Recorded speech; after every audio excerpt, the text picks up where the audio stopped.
마태복음 22장 34절. 예수께서 사두개인들로 대답할 수 없게 하셨다함을 바리새인들이 듣고 모였는데 그 중에 한 율법사가 예수를 시험하여 묻되 선생님, 율법 중에 어느 계명이 크니이까? 예수께서 이르시되 내 마음을 다하고 목숨을 다하고 뜻을 다하여 주 너의 하나님을 사랑하라 하셨으니 이것이 크고 첫째 되는 계명이요 둘째도 그와 같으니 내 이웃을 내 자신과 같이 사랑하라 하셨으니 이 두 계명이 온 율법과 선지자의 강령이니라. 여기 내용은요, 지난 시간에, 그러니까 그들에게 있어서는 지난 시간이 아니죠. 그 앞에 부활의 진리로 사두개인들의 입에 망을 씌우셨다고 들은 바리새인 중에 율법사가 예수님을 어떻게 한번 좀 해볼까 하고 예수를 시험하여 질문하는 내용입니다. 그럼 그 앞에 지금 부활의 문제나 기타의 문제들을 가지고 계속 예수님께 지금 시비를 거는 그들의 목적, 뜻은 어디에 있느냐면요, 육적 이스라엘이 역사의 중심이어야 돼요. 그러니까 메시아, 그리스도는 육적 이스라엘의 메시아로서 의미를 두고 지금 질문을 하고 있다고 보셔야 돼요. 그걸 전제로 해서 유대인들이 꿈꾸는, 사두개인들이 꿈꾸는, 바리새인들이 꿈꾸는, 서기관들이 꿈꾸는, 그걸 전부 다 유대인들이 꿈꾸는 바로 그 세상이 바로 유대인들의 세상이라 그 말입니다. 그 세상을 꿈꾸고 그들이 더 우수하다라고 생각을 하는 거예요. 그래야만이 지금 그 뒤에 말들도 이해가 되는 거예요. 그럼 사두개인들은 부활이 없다고 주장하는 자들이잖아요. 그러니까 부활이 있기는 뭐가 있어? 보세요. 부활이 있기는 뭐가 있어? 그 말은 그들의 마음이 현실에 있다는 거예요. 좋은 의미일까요? 나쁜 의미일까요? 라고 제가 물어보면 대답이 좀 어렵기는 해요. 세상에 제일 제가 나쁘게 보는 부류들이 있다면, 제가 뭐 나쁘게 본다고 해서 그게 그 사람들에게 무슨 영향을 미치는 건 아니지만 참 나쁜 무리 중에 하나가 종교인들이에요.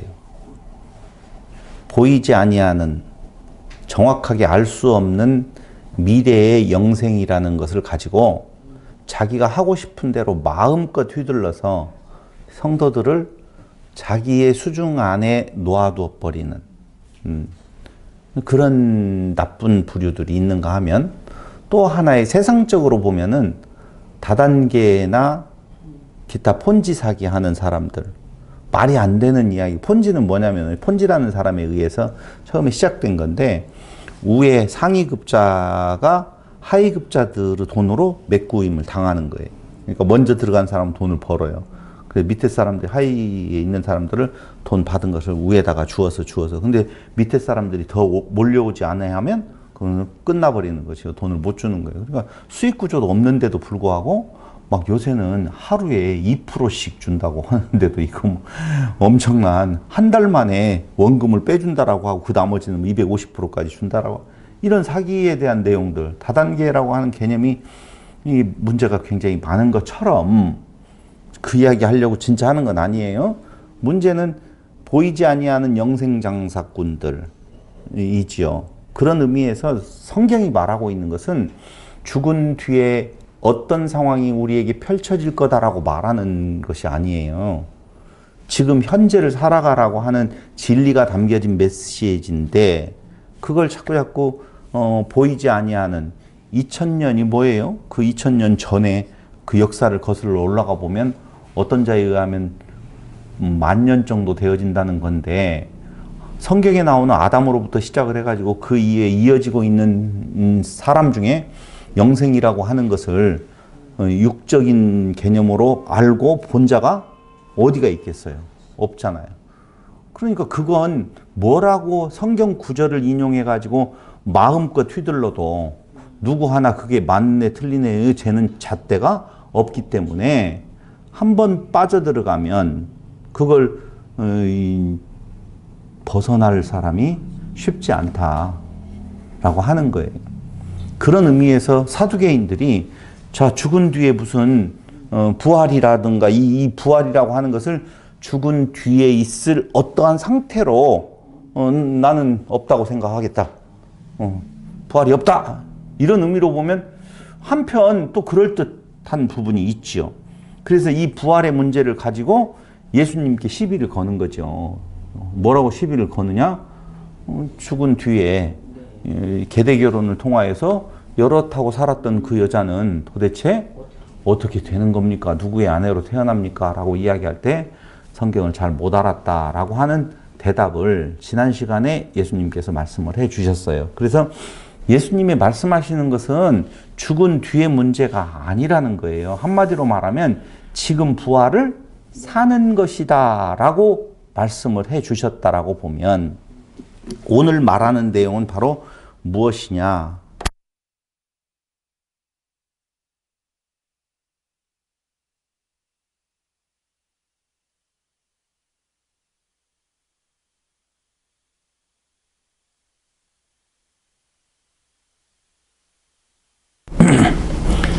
근저에 그 질문하고 있는 그자의 그 근저의 마음속에는 자기 자랑의 발로로부터 시작되는 거예요. 우리는 율법이 있다는 것이요. 유대인들이 지금 또 하나 정리해 보면은요. 지금 마태복음 22장에 대한 내용은 이제 복음이 유대인에게서 어디로요? 이방인에게로 넘어간다라고 하는 과정을 지금 말씀을 드렸었어요. 그 전에. 그러니까 지금은 계속적으로 그 복음, 다시 말씀드리면 메시아 그리스도가 우리 육적 이스라엘의 메시아 그리스도다라고 하는 내용을 가지고 지금 예수님하고 다툼을 벌이고 있는 거거든요. 그러니까 율법 중에 가장 큰 것이 무엇입니까? 첫째, 우리는 율법을 가지고 있습니다. 그리고 두 번째, 이렇게 할 수 있어. 가르쳐만 준다면 나는 이걸 그대로 시행할 수가 있어. 근데 이방인들은 그렇게 할 수가 없어. 라고 하는 그런 비교적인 측면에서 요 질문이 나왔다라고 보시면 돼요. 그건 조금 이따가 더 증거를 말씀을 드릴게요. 그리고 율법으로 타인을 정죄하고 죽이는 데 쓰고 있다는 거예요. 유대인들은 그 율법을 가지고 타인을 정죄하고 죽이는 데 쓰고 있다는 말은 율법을 가지고 있는 유대인들, 율법이 없는 이방인들은 가치 없는 자들이라고 생각을 하고 그들을 정죄하고 그들을 죽이는 데에 그 율법을 갖다 대고 있다는 거예요. 그래서 율법 중에 가장 큰 계명이 도대체 무슨 계명입니까? 라고 하는 그 질문에 밑바닥에 깔려있는 정서라고요. 자, 그렇다면 우리는 예수님의 대답을 보면은 하나님을 사랑하고 이웃을 내 몸과 같이 사랑하라. 거기 보면 이것이 크고 첫째 되는 계명, 그게 주 너의 하나님을 목숨 다해서 사랑하라 라고 하는 거고, 둘째도 그와 같으니, 그와 같다는 말은 똑같다는 거예요. 하나님 사랑이 더 큰 계명이고 이웃 사랑이 낮은 계명이라는 말이 아니라 첫 번째로 내가 말을 하면 하나님 사랑이고 그와 똑같은 개념으로서의 내 이웃을 내 몸과 같이 사랑하는 거야 라고 말씀을 해 주시면서 이 두 계명이 온 율법과 선지자의 강령이래요. 율법과 선지자의 강령. 자, 저를 보시고 그럼 우리는 여기에서 이 말을 예수님이 하시고 마태는 끝! 더 이상 다른 설명이 없어요. 이 내용에 대해서. 그럼 마태가 쓴 이 편지를 받은 우리는 어떻게 해야 돼요? 율법 중에 가장 큰 계명이 무엇입니까? 물어봤잖아요. 네. 하나님 사랑, 이웃 사랑이다 라고 했어요. 그렇게 예수님께 답을 하셨어요. 그럼 우리는 그 말씀을 읽고 어떻게 해야 돼요? 우리도 하나님 사랑, 이웃 사랑을 해야 된다고 생각할 수 있지요. 그런데 첫 번째 도전은 뭐냐면요. 하나님 사랑, 이웃 사랑을 안 하면 어떻게 돼요? 못하면 어떻게 돼요? 이렇게 말씀을 하셨는데. 그게 안 되지. 그럼 안 되지라는 답에 그 다음 두 번째 질문은 안 되면. 안 되면 어떻게 돼요? 아니, 되는 사람이 있을까요? 하나님을 목숨 다해 사랑하고 이웃을 자기 몸과 같이 사랑할 수 있는 사람이 있을까요? 없지. 그럼 없다고 답 나오면 도대체 이 말이 무슨 말일까? 라고 들어가야 될 거 아니에요. 근데 많은 성도님들이 그냥 그렇게 듣고 그래 하나님 사랑하라고 사랑하려고 노력하고 이웃을 자기 몸과 같이 사랑하려고 노력하라는 말인가? 그렇게 대충 넘어가고 있다는 거예요. 근데 이 말을 물어보는 것은 유대인들은 이제 여기하고 병행 구절, 그러니까 다른 성경에서 다른 복음서에서 요 구절에 대한 내용을 가지고 이야기하는 부분은 더 자세히 나와 있어요. 자세히 나와 있어요. 거기 조금 이따 볼 거예요. 어쨌든 하나님 사랑, 이웃 사랑이라고 하는 것을 할 수 없어. 없는데 그게 제일 큰 계명이라고 지금 말을 했다면 도대체 예수님은 무슨 말을 하신 거야? 라고 생각해 봐야 된다는 것이죠. 자, 첫째, 거기에 힌트 하나가 이 두 계명이 온 율법과 선지자의 강령이라고 이야기를 했는데 그럼 도대체 성경은 율법에 대해서 계명에 대해서 뭐라고 말하고 있는지를 알아야 될 거 아니에요. 그래야만 예수님이 하신 말씀이 무엇인지를 알 수가 있을 거예요.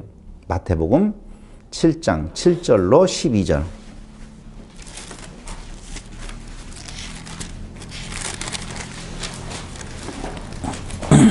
구하라 그리하면 너희에게 주실 것이요 찾으라 그리하면 찾아낼 것이요 문을 두드리라 그리하면 너희에게 열릴 것이니 구하는 이마다 받을 것이요 찾는 이는 찾아낼 것이요 두드리는 이에게는 열릴 것이니라. 너희 중에 누가 여기까지만 보면 뭘 구하라고 하는 것 같이 보여요?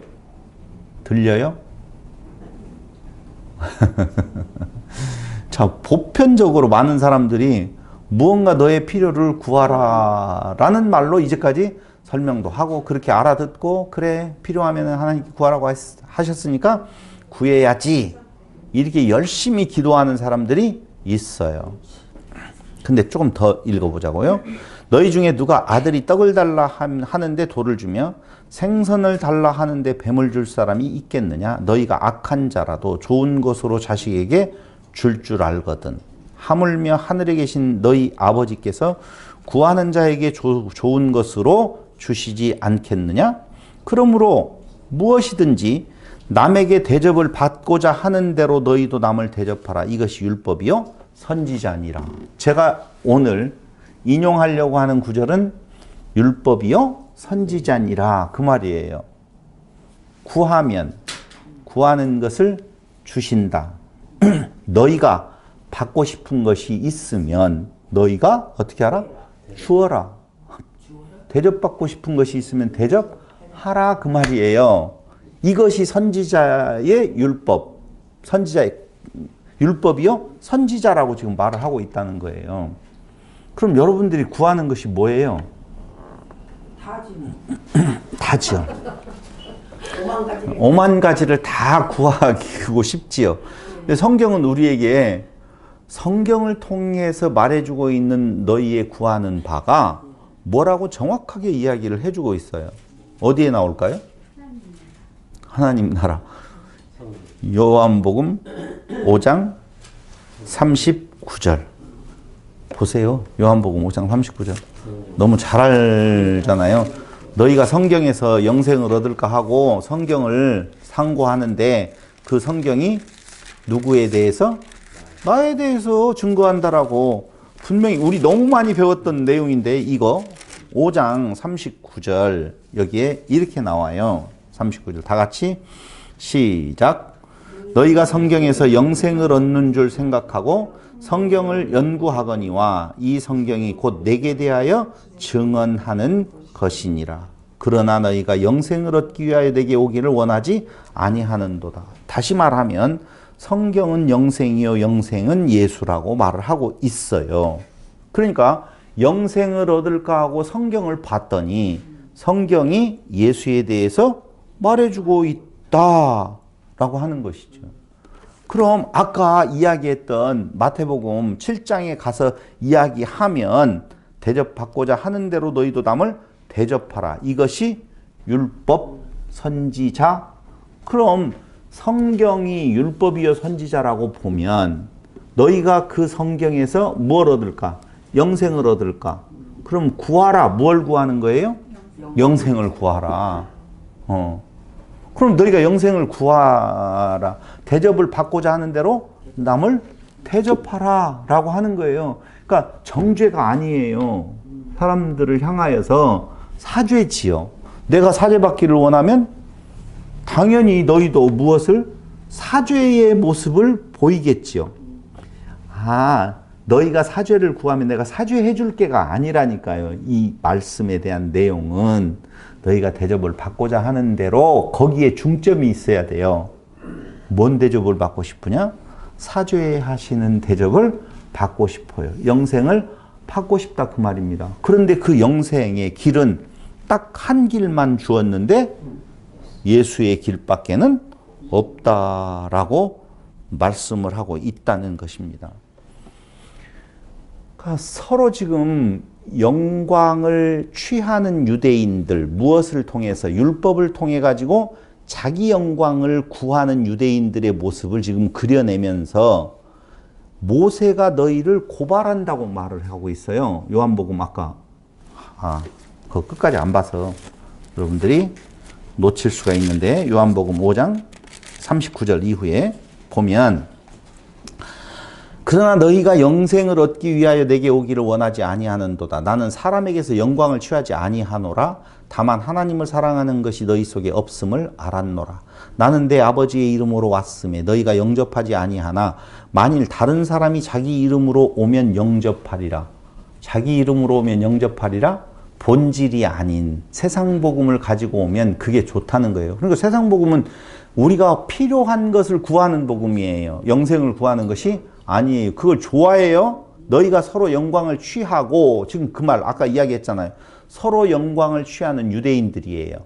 영광을 취하고 유일하신 하나님께로부터 오는 영광은 구하지 아니하니 어찌 나를 믿을 수 있느냐. 내가 너희를 아버지께 고발할까 생각하지 말라. 이게 뭔 말이에요? 할 사람이 있어.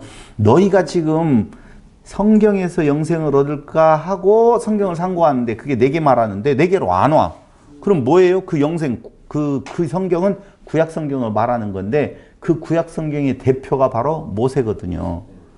그러니까 너희는 영생을 얻을까 하고 성경을 보는데 그 성경이 나를 증거하는데 그 증거하는 자가 누구예요? 모세잖아요. 그런데 너희는 나를 영접하지 아니해. 다른 복음을 가지고 오는 자를 도리어 영접하고 싶어해. 그러니 모세는 예수를 말했는데 메시아로서 모세는 예수를 말했는데 예수께 오지 아니하니 누가 고발을 한다는 거예요? 모세가 당연히 너희들을 고발하는 거 아니냐. 내가 너희를 아버지께 고발할까 생각하지 말라. 너희를 고발하는 이가 있으니 곧 너희가 바라는 자 모세니라. 모세를 믿었더라면 또 나를 믿었으리니 이는 그가 내게 대하여 기록하였음이라. 그러나 그의 글도 믿지 아니하거든 어찌 내 말을 믿겠느냐 하시니라. 모세를 믿었다면 나를 예수를 믿을 텐데 너희가 나를 믿지 아니하니 모세가 너희를 고발한다. 내가 굳이 고발할 것도 없다는 거예요. 그러면서 우리는 하나 아셔야 될 것이 있어요. 요한복음 15장을 한번 보세요.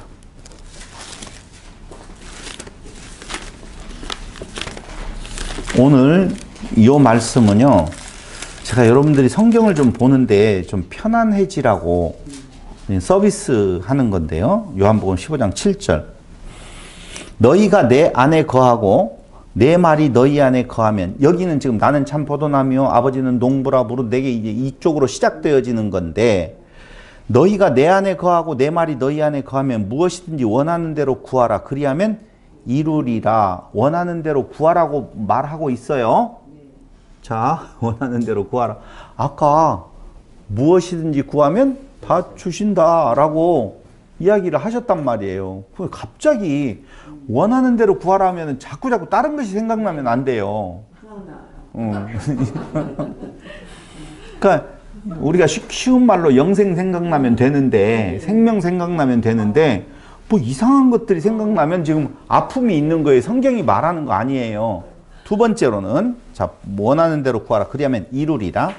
너희가 열매를 많이 맺으면 내 아버지께서 영광을 받으실 것이요. 너희는 내 제자가 되리라.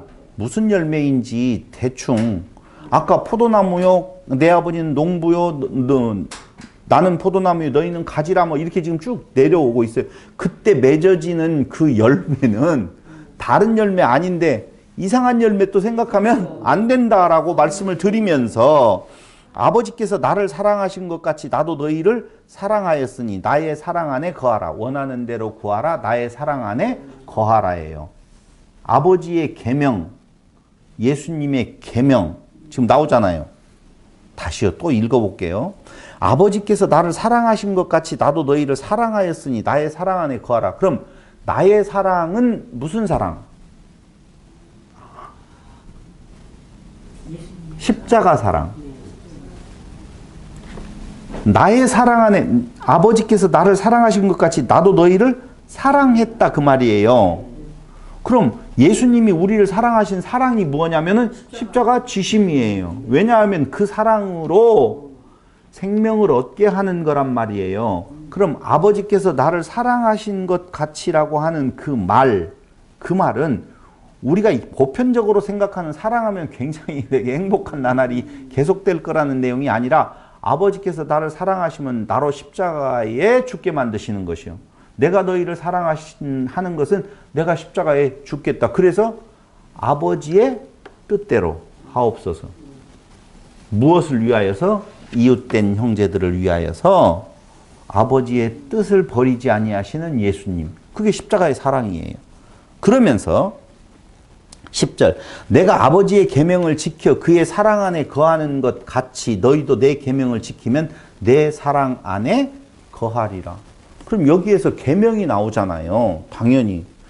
그래서 그 계명이 무엇이냐라고 보면 그 계명이, 봐봐요. 사랑 안에 거하라. 같이 너희도 내 계명을 지키면 내 사랑 안에 거하리라. 아버지의 계명, 예수님의 계명은 뭐라고요? 십자가라고 말씀을 지금 여러 번 지금 이야기를 하고 있어요. 그런데 뭐가 어려우냐면은 내 사랑 안에 내 계명을 지키면이라고 하는 것, 이게 이제 어렵게 느껴진다니까. 뭘 지킨다라고 하면 내 외적인 어떤 행동이 필요한 걸로 느껴진다는 거예요. 조금만 더 읽어볼게요. 내가 이것을 너희에게 이름은 내 기쁨이 너희 안에 있어 너희의 기쁨을 충만하게 하려 함이라. 내 계명은, 여기 나와요. 이제 내 계명을 지키면이라고 나와 있었잖아요. 그럼 내 계명이 도대체 무엇인데 그걸 지키라고 말하는 건가? 내 계명은 곧 내가 너희를 사랑한 것 같이 너희도 서로 사랑하라 하는 이것입니다. 그럼 서로 사랑하는 것이 내 계명을 지키는 거라고 나와 있네요. 그렇죠? 그러면 너희도 서로 사랑하라. 보세요. 그러면서 13절에 이렇게 나와요. 사람이 친구를 위하여 자기 목숨을 버리면 이보다 더 큰 사랑이 없나니. 친구를 위하여 자기 목숨을 버리는 것이 큰 사랑이라 그 말이에요. 그러면 큰 사랑, 예수님의 사랑인데 친구를 위해서 목숨을 버리라는 거예요?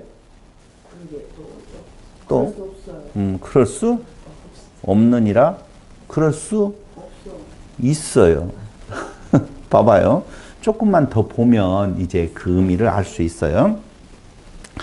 너희는 내가 명하는 대로 행하면 곧 나의 친구라. 이제부터는 너희를 종이라 하지 아니하리니 종은 주인이 하는 것을 알지 못함이라. 너희를 친구라 하였노라. 내가 내 아버지께 들은 것을 다 너희에게 알게 하였음이라. 너희가 나를 택한 것이 아니요 내가 너희를 택하여 세웠나니 이는 너희로 가서 열매를 맺게 하고 또 너희 열매가 항상 있게 하여 내 이름으로 아버지께 무엇을 구하든지 다 받게 하려 함이라. 아하, 우리를 택하심은 열매를 맺게 하여 항상 열매가 있게 하려고 무엇을 구하든지 다 받게 하려고 16절에 이제 그렇게 나오잖아요. 열매 없는 나무는 예수님의 저주로 죽어버렸어요. 말라버렸어요.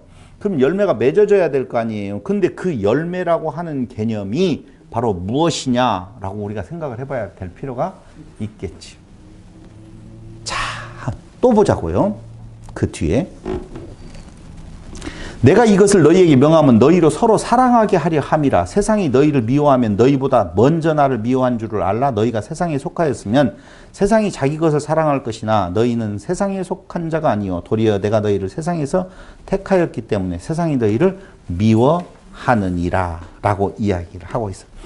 서로 사랑하게 하려고 이것을 명한다 그렇게 나와 있어요. 여기에서 이제 일로 넘어가지 아니하면 중간중간에 나보고 무엇을 하라고 하는 것처럼 느껴졌기 때문에 그게 어려운 거예요.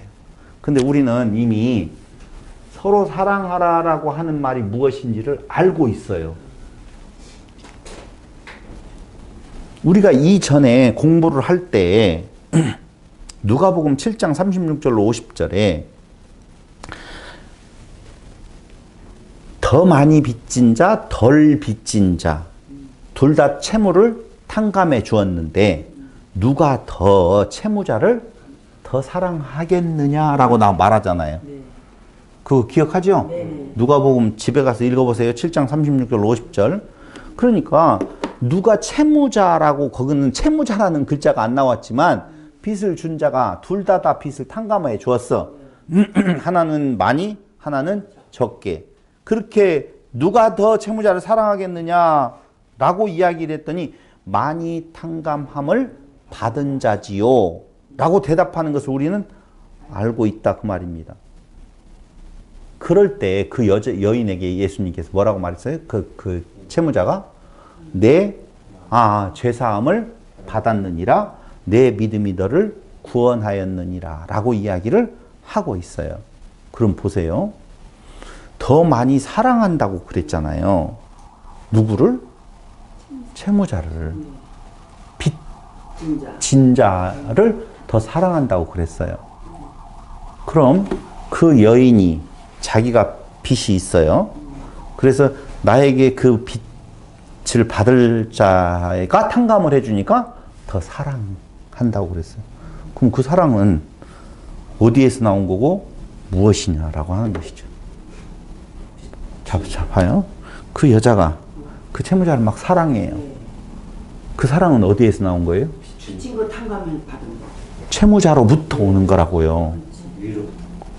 채무자로부터 그 사랑이 발생되는 것이지 내가 채무자를 더 사랑하니까 채무자가 나의 빚 채권자 죄송해요. 정말 잘못했어요. 계속 헷갈리네요. 채권자네요. 이제까지 채무자라고 말했던 건 채권자예요. 돈을 받을 것이 있는 자를 누가 더 사랑하느냐? 그럴 때 더 많이 빚진 자입니다. 그래, 더 많이 빚진 자가 채권자를 더 사랑한다라고 말하잖아요. 그러면 그 사랑은 어디로부터 발생되어지느냐 하면은 채권자로부터 발생되어지는 거라 그 말입니다. 그럴 때에 그것이 하나님 사랑이에요. 하나님 사랑은 내가 하나님을 사랑해요 라고 하는 것이 아니고 하나님으로부터 온 사랑을 고백하는 거라고요. 그럴 때에 그 빚진 자가 가지고 있는 그 은혜의 감격, 그게 하나님 사랑, 그리고 이웃을 향하여서 어떻게 해요? 사랑이 나간다 그 말이에요. 그러면 나는 거저 받았으니 거저 주는 거라니까요. 그게 빚 탕감에 대한 내용에 있어서 그에게 전하는 사랑은 무엇을 전하는 거예요? 죄송해요. 그 여인이 그 채권자를 사랑해요. 그런데 그 이웃된 자를 다시 사랑해요. 그럼 그 사랑은 어떤 사랑이냐고요? 채권자의 사랑이에요. 그럼 채권자로부터 받은 사랑은 무슨 사랑이었느냐? 탕감받은 사랑이에요. 그러므로 그 이웃된 자에게 줄 사랑도 탕감의 사랑을 전해야지. 다시 이야기해서 그리스도를 전하는 거라고요. 그리스도를 통하여서만이 죄 용서가 있다고 너희가 성경에서 영생을 얻을까 생각하고 성경을 상고하는데 그 성경은 나에 대해서 말한다라고 이야기하는 내용하고 지금 쭉 연결되어져서 보면 바로 사랑이라고 하는 것이 무엇을 말하는 건가? 그리스도 안에 탕감받은 은혜, 그것을 전하는 사랑. 그게 받은 사랑이요 행하는 사랑이다라고 하는 내용으로 우리는 정리를 해야 된다 그 말이에요. 자, 이해됐어요? 네. 하나 더 찾아보면 베드로전서 4장 7절로 8절을 보세요. 베드로전서 4장 7절로 8절. 만물의 마지막이 가까이 왔으니 그러므로 너희는 정신을 차리고 근신하여 기도하라. 무엇보다도 뜨겁게 서로 사랑할지니. 기도가 나오고 무엇을 구하면이라는 거 나오죠. 근데 그 구하는 것 기도하라. 무엇보다도 뜨겁게 서로 사랑할지니 사랑은 허다한 죄를 덮느니라. 사랑은 허다한 죄를 덮는데요. 무슨 사랑이 허다한 죄를 덮어요? 무슨 사랑? 그리스도의 사랑, 탕감받은 사랑, 그 탕감받은 사랑의 본체를 전달하는 사랑. 그것이 허다한 죄를 덮고 허다한 죄가 덮어지니 허다한 죄가 덮어지니 그게 뭐예요? 그게 탕감받은 거죠? 그게 생명이라. 너희가 영생이라. 그럼 성경 중에 가장 큰 계명은 뭐냐면요. 하나님 사랑, 이웃 사랑이에요. 근데 하나님 사랑, 이웃 사랑인데 그걸 나보고 지금 행하여야 된다. 그게 가장 큰 계명이니 그걸 지키지 아니하면 안 돼. 그 말하는 것이 아니라 자기의 의로움, 자기의 자랑 안에 갇혀 있는 유대인의 그 질문에 예수님의 답이 그 답이었었다고요. 하나님 사랑, 이웃 사랑이라고. 그러니까 이제는 내 의로움, 나의 자랑으로 나는 율법이 있어. 나는 율법을 가진 자야. 유대인들이 그렇게 지금 주장하고 있어요. 이 말을 지금 여러분들은 잘 이해가 안 돼요. 왜 갑자기 유대인들이 그렇다라고 하느냐. 여기에 병행 구절이 어디에 나오냐면요. 찾아보자고요.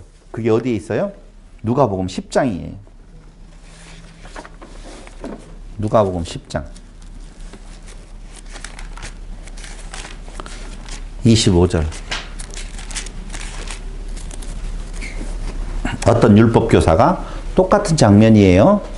교사가 예수를 시험하여 이르되 선생님 내가 무엇을 하여야 영생을 얻으리까? 여기는 영생도 나오고 계명도 나와요.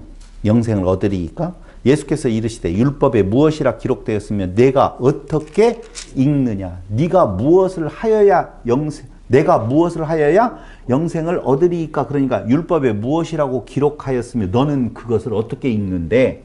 라고 물어봤어요. 너는 어떻게 해석하고 있어? 그러니까 그가 말하기를 대답하여 이르되 내 마음을 다하며 목숨을 다하며 힘을 다하며 뜻을 다하여 주 너의 하나님을 사랑하고 또한 내 이웃을 내 자신과 같이 사랑하라 하였나이다 라고. 그래? 그러면 그대로 행해봐.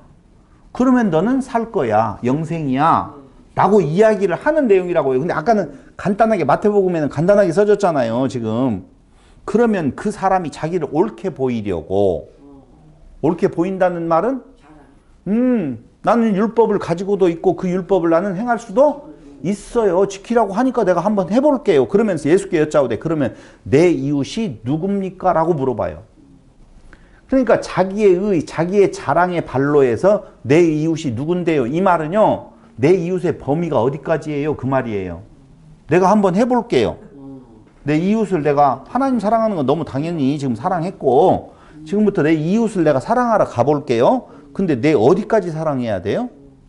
누구까지가 내 이웃이에요? 라고 물어봐요. 이 말은 자기가 중심이 되어서 자기가 율법을 지켜 행함으로 자기의 의를 자기가 쟁취할 수 있다고 생각하는 유대인들을 지금 대상으로 말을 하고 있는 거예요. 역사의 중심에는 유대인들이 있다고 생각을 하는 거예요.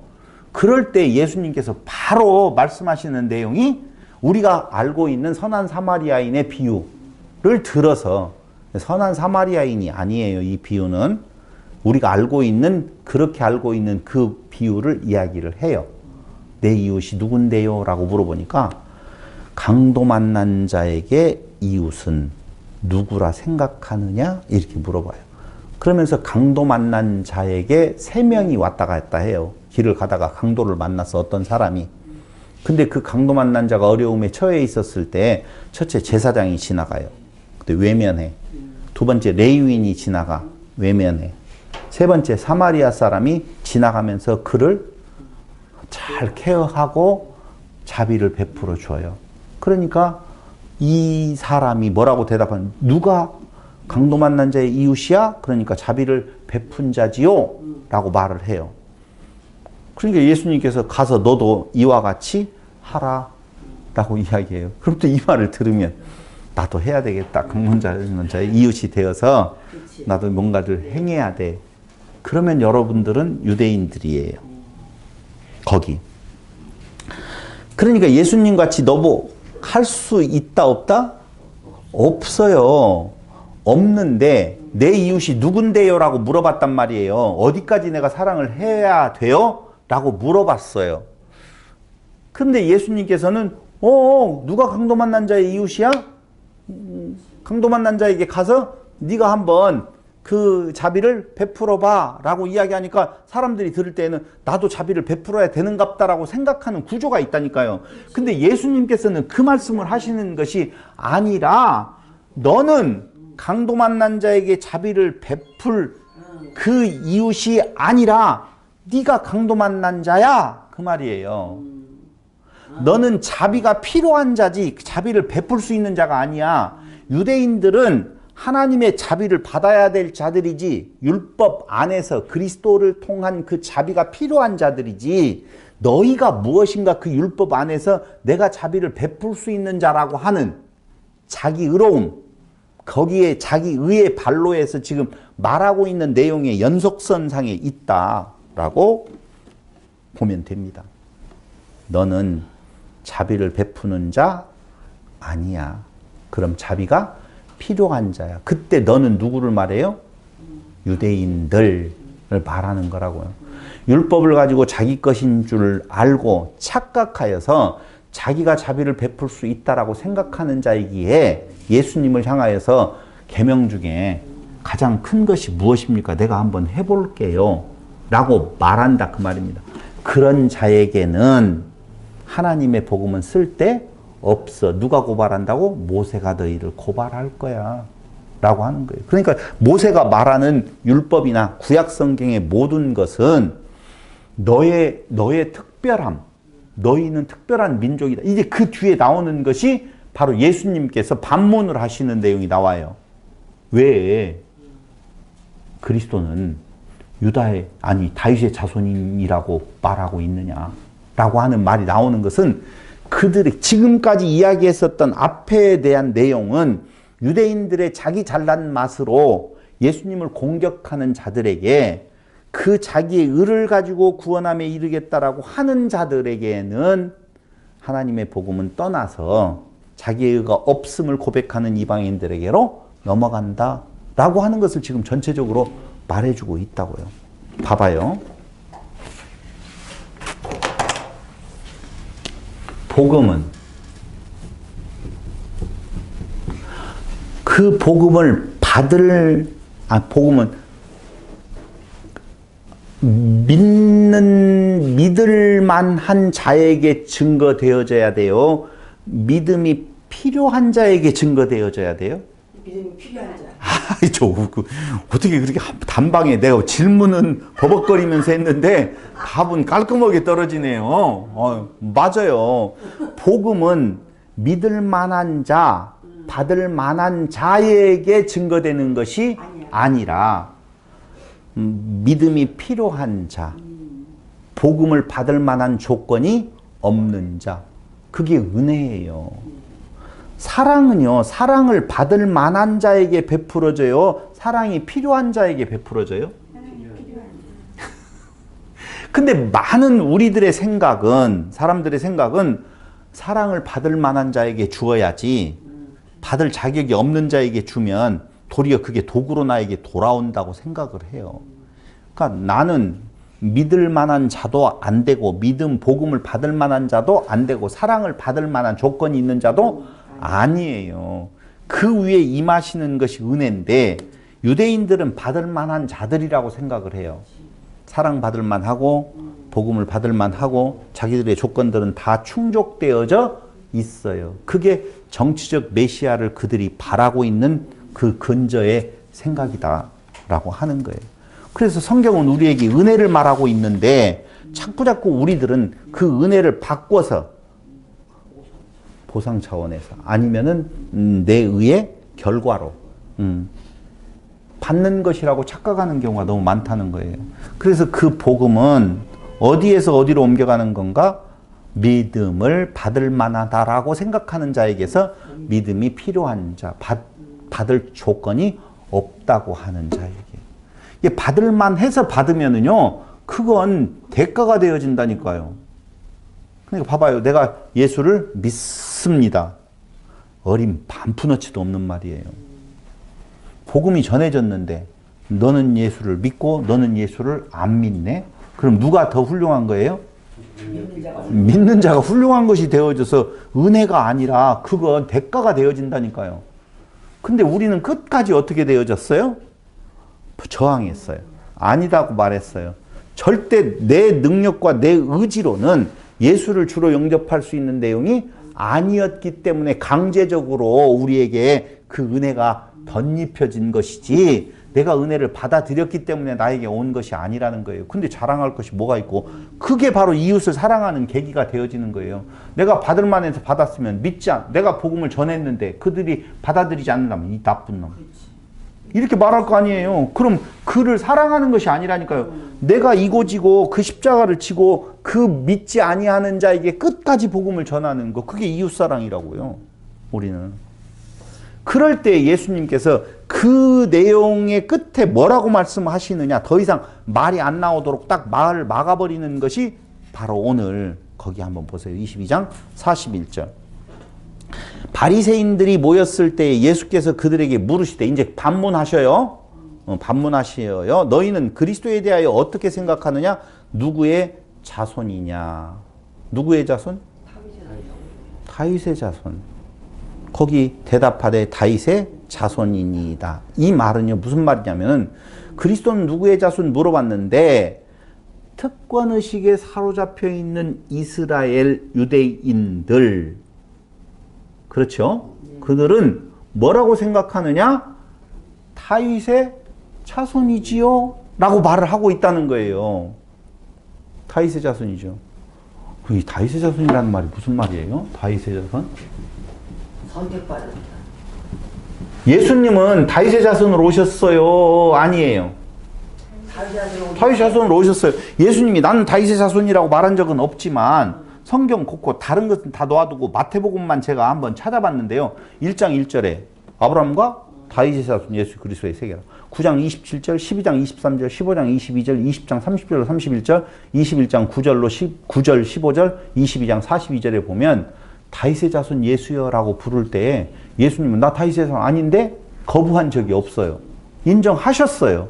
예수님도 다윗의 자손님을 인정하셨다 그 말입니다. 그럼 메시아 그리스도는 당연히 다윗의 자손이지요 라고 말하는 것은 그들이 그 대답을 했었을 때에 구약에서 메시아는 다윗의 자손으로 오신다는 의미가 무엇인지를 우리가 성경 구약을 통틀어서 다 공부를 해야 되지만 제가 정리해서 말씀을 드릴 거예요. 그런데 그들이 다윗의 자손이지요 라고 말할 때에는 무엇을 생각하고 다윗의 자손이라고 대답을 했느냐면요. 위대하신 다윗. 다윗은 누구의 조상? 유대인들의 조상. 그러므로 위대하신 다윗의 자손, 위대하신 다윗, 우리는 그의 자손, 이렇게 생각하는 전제 아래서 그 대답이 나오는 거예요. 그러므로 대단하신 다윗, 그들이 섬기고 있는 다윗, 대단하다고 생각하는 그 다윗, 그러므로 메시아는 다윗의 자손, 즉 이스라엘의 독립과 축복을 위한 메시아입니다. 라고 지금 말을 하고 있는 거예요. 그들의 대답에. 그럴 때 예수님께서는 아니야. 봐라. 그러면 다윗이 성령에 감동되어 어찌 그리스도를 주라 칭하여 말하되 주께서 내 주께 이르시되 내가 내 원수를 내 발 아래에 둘 때까지 내 우편에 앉아 있으라 하셨도다. 시편에 대한 내용을 가지고 이야기를 하고 있어요. 110편 1절이죠. 다윗이 그리스도를 주라 칭하였은즉 어찌 그의 자손이 되겠느냐 그 말이에요. 그러니까 그들이 생각하고 있는 메시아는 그 육적인 이스라엘의 독립, 축복, 그리고 번영을 위한 메시아여야 된다고 생각하고 지금 예수님에게 도전을 하고 있었을 때에 야, 다윗의 자손이면 다윗이 높아? 자손이 높아? 다윗이 높잖아요. 자손은 밑에니까. 그런데 왜 다윗이 오실 메시아를 주라고 칭했겠느냐. 여기에는 해석이 많이 있을 수 있지만은요. 해석을 오늘 이야기하려고 하는 건 아니에요. 그런데 성경에 다윗의 존재에 대해서 말하는 부분들이 많이 나와요. 특히 어디에 보면 시편의 자기 고백. 시편에서 다윗이 자기 스스로를 어떤 존재로 표시하고 있는가 한번 보자고요. 시편 40편.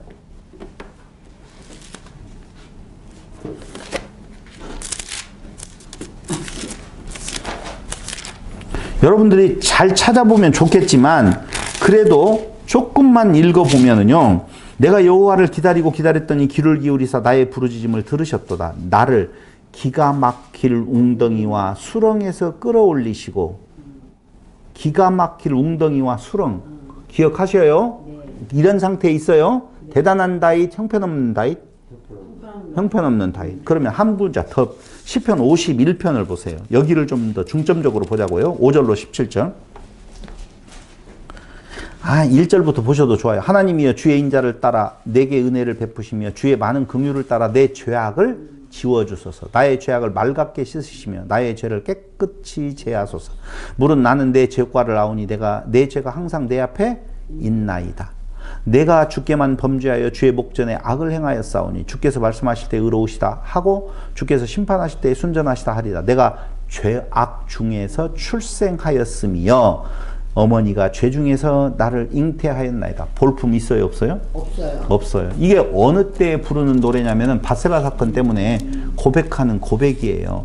그러니까 너희들이 다윗을 대단한 존재로 알고 그 다윗의 후손으로 생각을 하면서 메시아가 오면 그 다윗의 영광을 재현할 것으로 생각하고 있는데 다윗 별것 아니야. 얼마나 웃긴 줄 알아? 이걸 거기에서는 말씀 안 하고 있지만 단 한마디로 정의한 것이 왜 다윗이 오실 메시아를 주라고 지칭했겠느냐라고 하는 거예요. 그러므로 너희들의 메시아? 아니야. 그럼 육적인 이스라엘의 메시아가 아니라 영적, 정치적 메시아를 기다리고 있는 너희 육적 이스라엘을 떠나서 이제는 신령한 메시아, 오직 은혜만이 그들의 살 길이라고 생각하는 이방인, 신령적 이스라엘에게로 복음이 옮겨간다라고 하는 내용을 말해주고 있는 거라고요.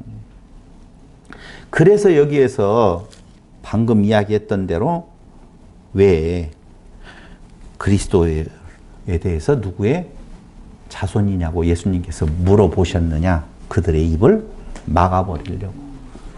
그러니까 이제 이 문제에 대한 내용은 더 이상 말이 없어요. 한마디도 능히 대답하는 자가 없고 그날부터 감히 그에게 묻는 자도 없더라라고 이야기하는 거예요. 그러니까 내용은 분명하게 흐름이라는 것이 있어요. 마태복음 22장에서 지금 말해주고 있는 내용은 복음이 어디로? 이방. 그건 이방인이라고 하는 내용은요. 단순히 육적인 이방인을 말하는 것 아니에요. 어떤 이방인을 말하는 거냐? 자기의 없음, 자기를 부인하는. 그럼 이스라엘 유대인 중에서도 그런 자가 있지요, 당연히. 그러니까 육적인 이스라엘과 영적인 이스라엘에 대한 내용으로 구분하지 이제는 아니하고 바로 하나님의 은혜가 필요한 자는 누구? 자기를 부인하는 자에게 그 은혜가 임하게 되어 있다는 사실을 말해주고 있는 것이라고 말입니다. 제가 왜 오늘 마가복음에서도 이미 이 강론을 했고 앞에 지금 계속 설명을 하고 있는데도 불구하고 이 부분을 더 자세하게 갔냐면요. 제가 깜짝 놀랐어요. 어디에서 놀랐냐면 저 중동에 계시는 목사님 한 분이 저한테 메시지가 왔어요. 그래서 잘 듣고 있다라고 말씀을 하시면서 거기에 마태복음이잖아요. 지난 시간 몇 강 했죠? 10강? 전주 10강. 전주 10강이잖아요. 근데 목사님 거기에 마태복음으로 되어 있네요 라고 알려주셔요. 제목이 10강에 보면 마태복음이에요. 그러니까 마태복음 10장 하면 안 나와요. 마태복음 해야지 나와요. 아 정말 예? 아 여기 올릴 때 박사님 마태복음으로 이렇게 되어 있겠죠. 아니요. 이 말을 하는 이유는 앞에 부활에 대한 이야기를 할 때에도 그렇고 다른 문제에 대해서 이야기를 할 때에도 저는 큰 그림에서 잘 설명을 하고 간다고 가는데도 성도들은 굉장히 민감하게 어렵고 혼돈되어질 수 있는 부분도 있겠구나라고 하는 생각이 들어가서 오늘 이야기에 대한 내용도 마찬가지예요. 굳이 누가복음으로 안 가서 여기에서 그냥 끝내도 될 것 같은데 그렇게 되어지면 또 뭘 하라 하지 말라라고 하는 내용이 있는 것 같아서 다시 한번 자세히 짚고 넘어갔던 내용인 것입니다. 그래서 부활에 대한 이야기도 잘 들어보면 알겠지만 지금 이 땅에 두 발 딛고 사는 게 정말 중요하다. 그게 부활을 사는 것이다 라고 이야기를 하는데 조금 더 정확하게 보자면 요한계시록에 가보면 부활에 대한 이야기들이 또 나와서 저는 생각하지 못하는 부분까지도 다시 한번 생각하면서 고민을 하고 있는 분도 있겠다라는 생각이 들어서 앞으로 조금 진도가 좀 늦더라도 이렇게 좀 자세히 풀어볼까 그렇게 생각을 합니다. 마치겠습니다. 기도드리겠습니다. 고마우신 아버지 하나님, 오늘 또 우리에게 나 없음의 자리로 인도하심을 진실로 감사드립니다. 두 발 딛고 이 땅 위에서 사는 날 동안에 주의 은혜에 감격하며 하나님을 사랑하며 이웃을 사랑하라고 하는 내용이 윤리와 도덕적인 개념이나 율법의 그 표면적인 내용이 아니라 오직 우리에게 있어서 생명은 예수 그리스도밖에 없음을 고백하는 진리인 줄을 다시 한번 깨달아 알았습니다. 이 진리 안에 거하며 마음의 평강으로 살아가는 성도들이 되게 하여 주시기를 예수님의 이름으로 기도드립니다. 아멘.